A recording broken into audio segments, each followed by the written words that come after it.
Right, a while back, I've got a well, start here. I've got a Deba knife, which is a Japanese fillet knife, and their philosophy about fillet knives is a lot different than ours. In fact, we all think that a fillet knife should be flexible and have a really thin blade and all that sort of stuff. And if you look at this beast, look at the back of that, the spine of that blade. You see that? How thick that is? That really is not thin. Now this guy was all rusty. I put it away without oiling it, and I got it cleaned up with a bunch of sandpaper and things. So, but now I've got to put an edge on this thing again, and sharpening one of these is way different than it is your normal, well, any other knife really. Yeah, I have a Deba, which is your typical sushi knife. This dude here, and that needs a bit of a clean up as well. But I just haven't used them in a while, because I don't go fishing much up here in the mountains.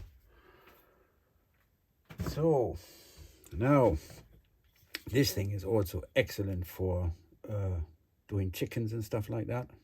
Yeah, where you have to cut through some bone and joints and things. They're great. They're just fun, great knives. The thing is, the geometry on these is totally different than anything you have, like a chef knife or whatnot, right? So what you've got is just a single bevel on this side. Yeah, the big spine, single bevel, made out of two kinds of steel. There's just, I don't know, some cheap average run-of-the-mill iron here, and then it's folded into a very, very hard edge around here. You can still see, I don't know if you can pick that up, there's still a little bit of pitting from the rust that was on this blade. So the other thing about these guys is the blade on this side, where it looks like flat, it isn't. It's dished out like that, right? So let me try and explain that. Hang on. If you were to cut this blade in half here and then look at the cut, excuse me, this is going to look like Hunter Biden's artwork, but that just means that he's just as shit at drawing things as I am. You got the spine of the blade, and then you got your side that goes down and the single bevel, right? And this side, I'm going to draw this a little bit exaggerated, goes like that. And there, that is parallel to here, right? So you've got, when you put this flat down, you'll see that in a minute, when you put this flat down in the stone, all you're touching is just a little bit here around the edge, and the rest is ground hollow. That makes these things so darn sharp. So when you cut something, it doesn't stick to the blade, because the blade here moves away, and you don't have that huge, like you have on a normal European chef knife. You've got the blade going like that, and then you've got a little bevel round on the bottom of this, so it's like an axe, right? This guy, not so much. Yeah, so they're really good at slicing things and stuff, and I love using these for fish, because the steel on the edge is so hard, it'll just cut through the rib bones, and then you just go in and peel the rib bones off, because sharp, right? So, but it needs sharpening, because after all the rust it had on it. So I want to do this one with just diamond stones, and then strop it a little bit, and not mess around with the water stones just yet. I've done with a rough stone. I've started on here, getting there's still a little bit of pitting. We'll see where we get with this lot. So I'm starting off with a, I don't know, 1200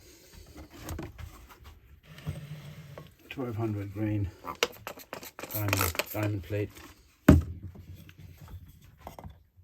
and you just lay this edge just here flat down on the stone, which makes it fairly easy to sharpen these guys as well, because you don't have to think much about angles and geometry. It's all given.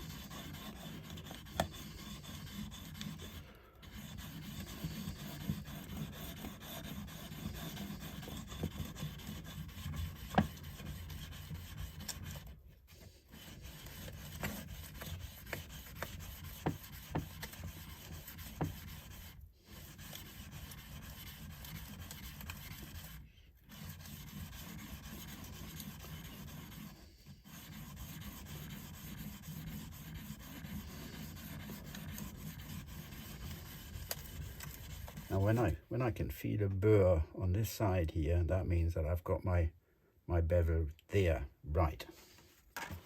And then I just lay it down flat. You don't whittle away on this side like crazy, because the more you sharpen this side, the wider this edge gets, right? And you're going to try and avoid that.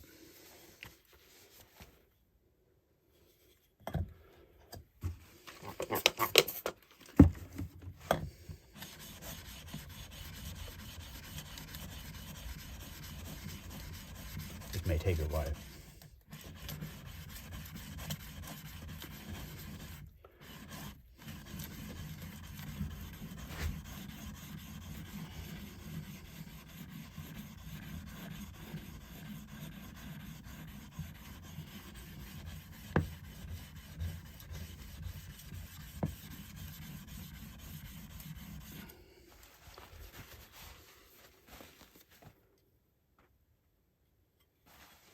Yep, getting there.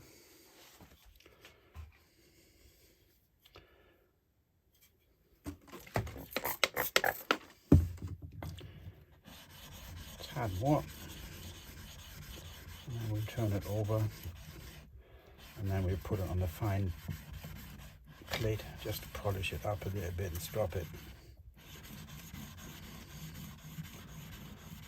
You can go way overboard with these things and get them really scary sharp.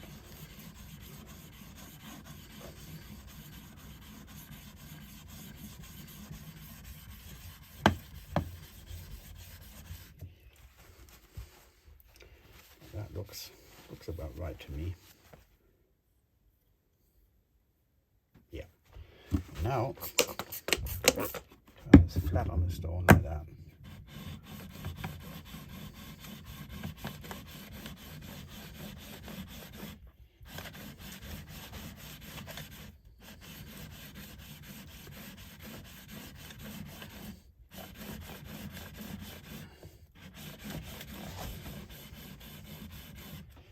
Now you can probably see where, this being a relatively rough stone, a 1200, you can see where it's touching the blade, which is here and there and here on the top. All this is not being ground down. It is really just this bit. Yeah. I'll give that a little bit more here.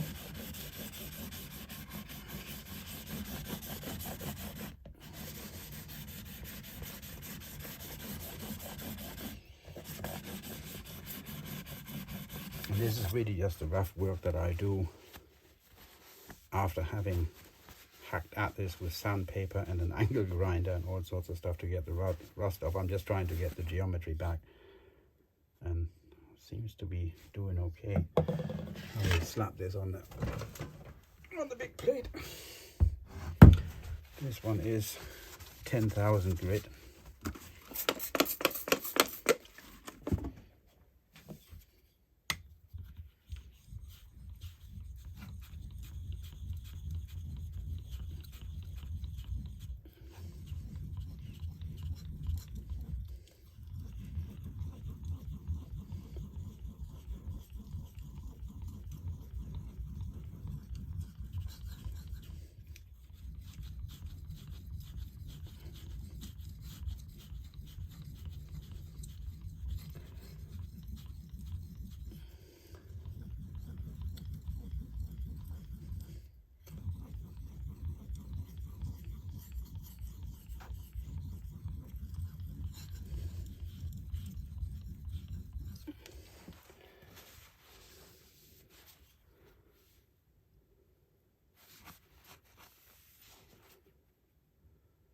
There we go, we're getting there.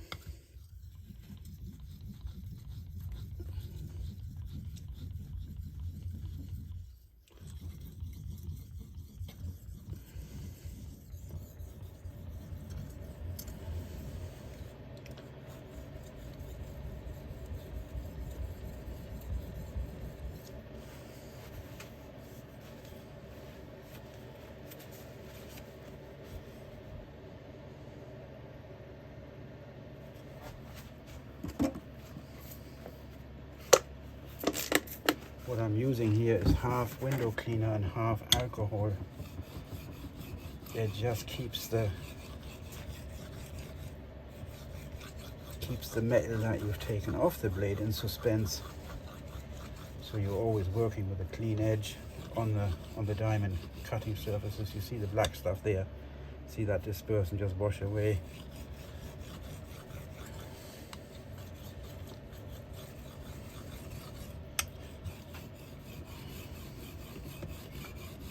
When I have a little bit more time and want to do it, then I take this blade over the water stones and do a proper job on it.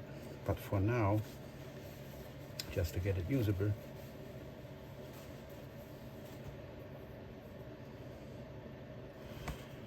that will do it.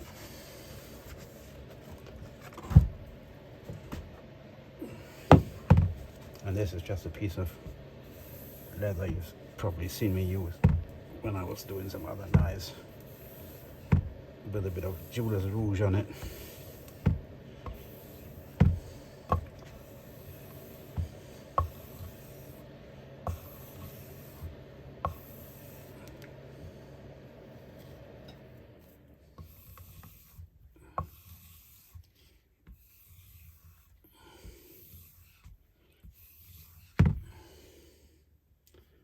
There we go. Yeah, that'll do it, I think.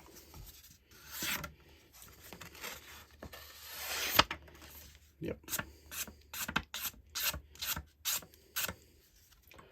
Good enough for the girls I go out with for now. So, this time, I'm going to put some oil on it.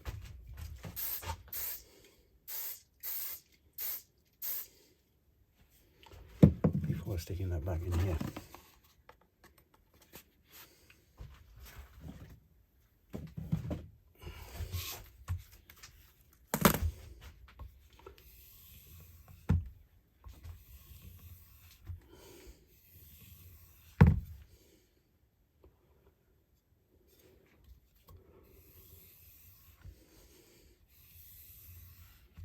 It probably helps if you haven't done this before and you're starting off with these kind of knives to have a first aid kit handy, because if you slip off once, that's the end of that.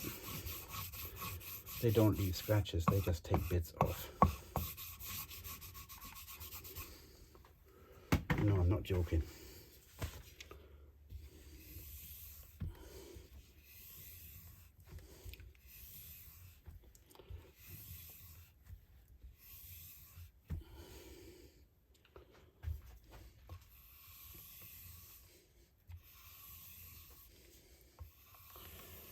I love this knife for cutting jerky, because you can cut beef into slivers so thin you can read a newspaper through them. And here you see it as well. You see the rough bit on here, and then the shiny bit that goes around the edge. I don't know if you can catch that with a light. Yeah, that bit you sharpen. This bit here gets ground. And this bit is ground hollow. You never touch that. Now that I just took this over the strop, this is all shiny around the edges, and that's rough. And here it's the same thing. You just have the one bevel on it.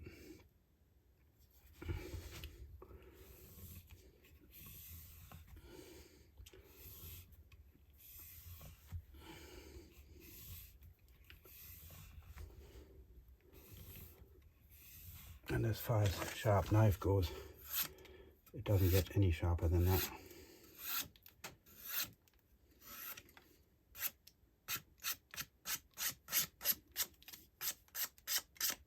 Yeah, that'll do it.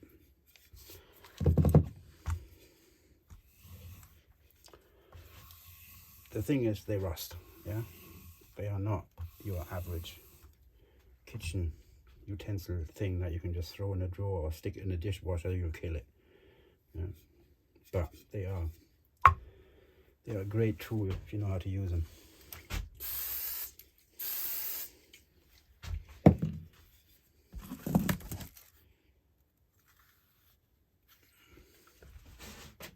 Yeah.